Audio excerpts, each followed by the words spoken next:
Hello दोस्तों, आज हम सीखेंगे गुणनखंड विधि से वर्गमूल तथा घनमूल ज्ञात करना। जैसे यहाँ पे 3 क्वेश्चन है।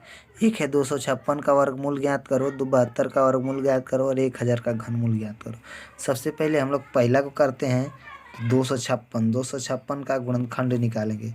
सबसे पहले 2 से कटाएंगे तो 2 2 एकम 2 128 बार, फिर 2 से 64 बार, फिर 2 से 32 बार, फिर 2 से 16 बार, फिर 2 से 8, 4, 2 और 1।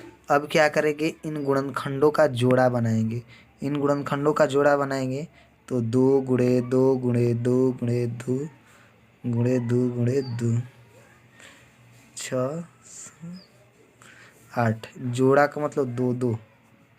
अब जितने जोड़े हैं उसमें से केवल एक लेंगे।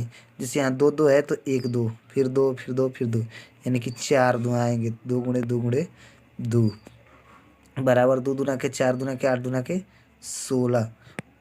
इसी प्रकार 72 है। 72 का, जिसे 72 का देखिए, 2 से कटाएंगे 36, 18, 9, 3। अब देखिए 2 गुणे 2 गुणे 2 गुणे 3 गुणे 3। यहाँ पे देखिए जोड़ा बनाएंगे। जैसे 2 2 का जोड़ा एक बन गया, 3 3 का एक जोड़ा बन गया, 2 बच गया है।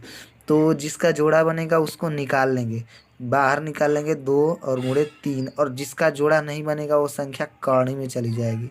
तो कर्ण में चली गई, 2 3 6, 6 कर्ण में 2, यानी कि 72 का वर्गमूल क्या हो गया, 6 कर्ण में 2। अब आई घनमूल ज्ञात करने अब की बारी। तो घनमूल ज्ञात करने के लिए भी हम लोग सबसे पहले गुणनखंड निकाल लेंगे। तो 1000 है 2 गुणे 500,